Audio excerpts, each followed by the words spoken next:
बिस्मिल्लाहिर्रहमानिर्रहीम। Dear student, अस्सलाम वालेकुम। उम्मीद है आप खैरियत से होंगे। बेटा जी, हम लोग लेक्चर हमने स्टार्ट किए हुए थे। फर्स्ट कम्बिनेशन के हमने मुकम्मल वीडियो हमने कर ली थी। उसमें चैप्टर नंबर 1, 4 और 7 के अहम टॉपिक्स के लेक्चर हमने दिए थे। फिर इसके बाद हमने सेकंड कम्बिनेशन पर है चैप्टर नंबर 2 के जो अहम लॉन्ग क्वेश्चन थे उसको डिस्कस किया।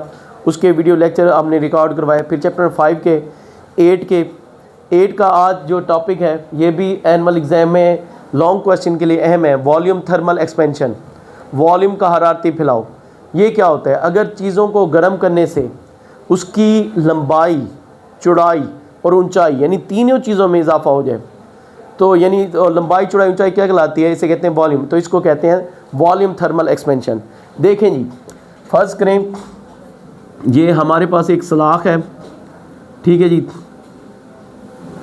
और इसका वॉल्यूम है V1 और वह है 10 सेंटीमीटर क्यूब। T1 टेम्परेचर है 10 केल्विन। हम टेम्परेचर को बढ़ाते हैं 10 केल्विन से 200 केल्विन तक। तो हम देखते हैं, ठीक है जी, तो उसकी लंबाई में इजाफा क्या होता है?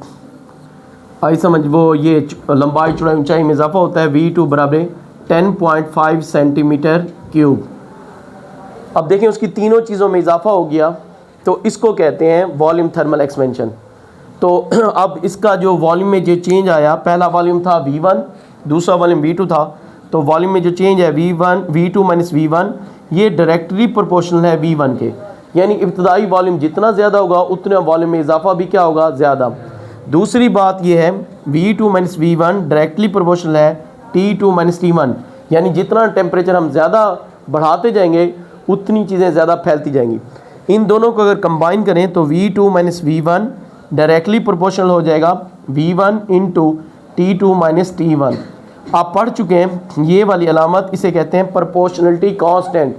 और प्रोपोर्शनलिटी कांस्टेंट क्या होता है? ऐसा अदद जिसके ज़रिए दो मिकदारों के दरमियान तनासबी ताल्लुक़ को मसवात ज़ाहिर किया जाए।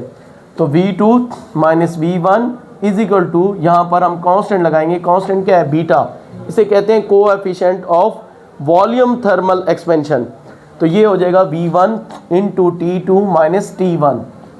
अब इसको मुख्तसर कर लिखें। V2 माइनस V1 क्या है? Delta V, change in volume, is equal to beta क्या है? Coefficient of volume expansion. V1 और T2 माइनस T1 क्या है? Delta T। अब यहाँ पर हम मेंशन भी करते हैं बीटा क्या है? ये कांस्टेंट है और उसको कहते हैं coefficient of volume thermal expansion. अब इसका अगर हम लोग फार्मूला निकालें तो ये बीटा का, तो ये क्या हो जाएगा? V1 डेल्टा T मल्टीप्लाई और ऐसे जाके डिवाइड हो जाएगा delta V over V1 into delta T। अब इसका यूनिट निकालना चाहें, unit of volume, coefficient of volume thermal expansion, तो डेल्टा V किस में था हमारे पास? Centimetre cube. और V1 किस में है? Centimetre cube. और टेम्परेचर किस में है? केल्विन में। सेंटीमीटर क्यूब से सेंटीमीटर क्यूब कैंसल, तो K की ताकत एक ऊपर जाके -1 हो जाएगी। इसे कहते हैं पर केल्विन या फी केल्विन, ठीक है। अब अगर हमने इस मसावात में से बीटा का भी फार्मूला निकाल लिया, अब यहाँ से अगर हम लोग V2 का फार्मूला निकालना चाहें तो वो भी निकाल सकते हैं। V2 ये माइनस V1 है, उस तरह जाके क्या हो जाएगा? Plus V1 plus beta V1 into T2 minus T1।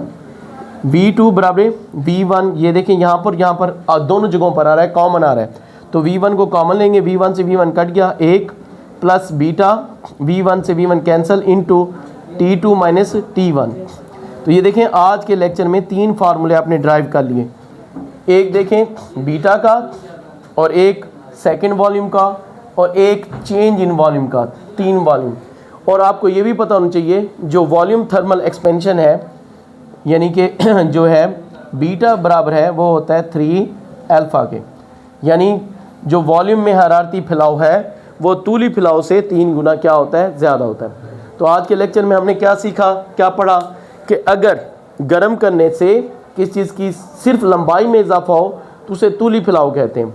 लेकिन गर्म करने से उसके लंबाई, चौड़ाई, ऊंचाई के साथ तीनों चीज़ों का यानी लंबाई, चौड़ाई के साथ ऊंचाई का भी इजाफा हो जाए तो उसे कहते हैं वॉल्यूम थर्मल एक्सपेंशन। तो हम दोबारा देख लें। फर्स्ट करें किसी हमारे पास सलाख थी उसका 10 केल्विन पर टेम्परेचर पर वॉल्यूम 10 सेंटीमीटर क्यूब था।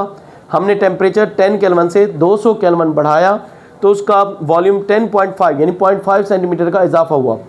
तो हमने कहा कि इसे कहते हैं वॉल्यूम थर्मल एक्सपेंशन। फिर हमने इसका फार्मूला ड्राइव किया। तो ये छोटा सा टॉपिक है, अच्छे नोट्स बना के आप लिख सकते हैं और बहुत ही इंपॉर्टेंट टॉपिक है, अक्सर एनुअल एग्जाम में आता है।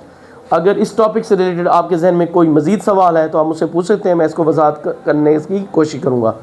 ओके, अल्लाह हाफिज़।